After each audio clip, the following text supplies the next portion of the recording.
En esta ocasión vamos a realizar un breve resumen acerca de la clasificación de los medios de cultivo microbiológicos, considerando los aspectos más básicos.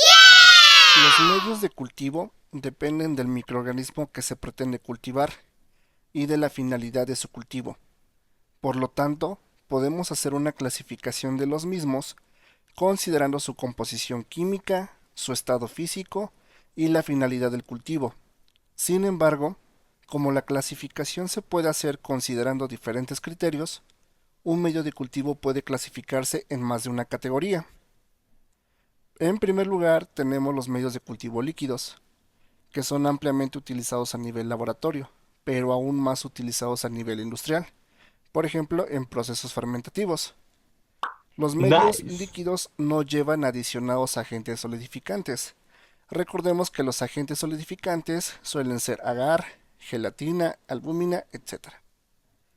En segundo lugar tenemos los medios de cultivo semisólidos, los cuales contienen el agente solidificante pero en menor cantidad que los medios de cultivo sólidos.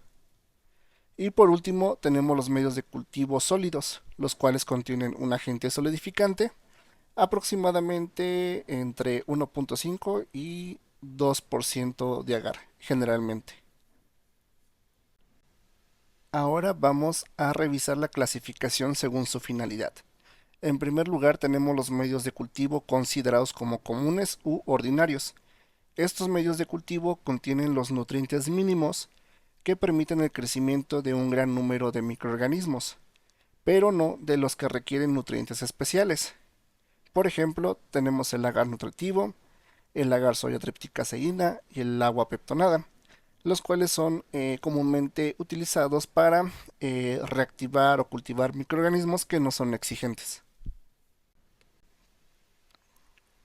Posteriormente tenemos los medios de enriquecimiento, que son medios de cultivo que requieren la incorporación de una serie de factores que son indispensables para el crecimiento de microorganismos exigentes, como sangre u otros productos biológicos, por ejemplo sangre, suero, leche, huevo, bilis, etc.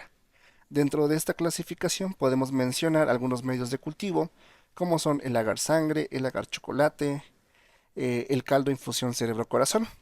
Y bueno, dentro de las imágenes podemos ver algunos microorganismos que crecen muy bien dentro de estos medios de cultivo. Tenemos los medios selectivos, los cuales son medios de cultivo utilizados para favorecer el crecimiento de ciertas bacterias o microorganismos contenidos en una población e inhiben el desarrollo de otros microorganismos.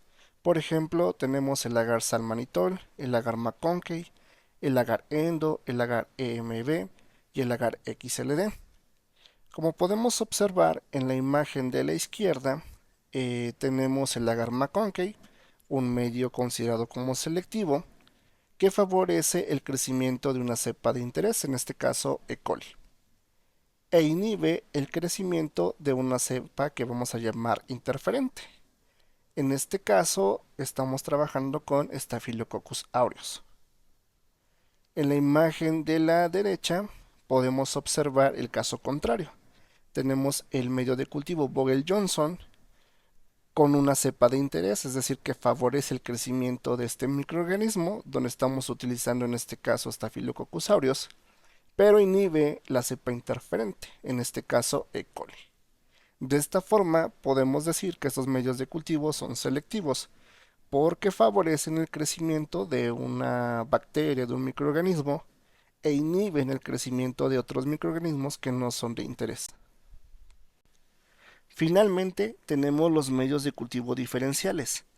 Estos medios de cultivo contienen sustancias químicas que ponen en evidencia las características bioquímicas que ayudan a diferenciar género y especie. Por ejemplo, agar McConkey, agar Vogel-Johnson, agar Sally-Manitol.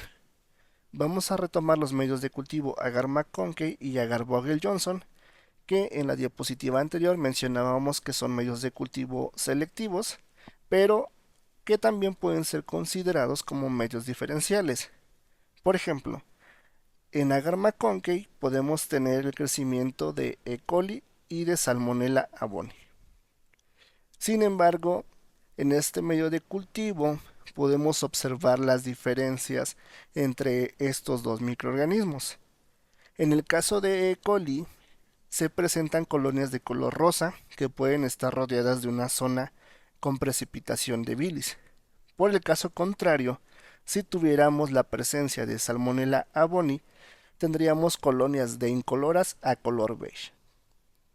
En el caso de Vogel-Johnson, podemos diferenciar entre diferentes especies del género de Staphylococcus. Por ejemplo, si estuviéramos hablando de Staphylococcus aureus, tendríamos colonias de color negro rodeadas de una zona amarilla porque fermentan el manitol, es decir, son manitol positivo. Si tuviéramos una cepa de Staphylococcus epidermidis, tendríamos estas mismas colonias de color negro, solo que estarían rodeadas de una zona roja, porque no fermentan el manitol, son manitol negativo. De esta forma, podemos diferenciar entre género y especie de ciertos microorganismos utilizando medios de cultivo diferenciales. Bueno, de esta forma concluimos este pequeño videoclip donde consideramos solamente los aspectos más básicos y bueno, de igual forma ilustramos algunos ejemplos de la clasificación de los medios de cultivo.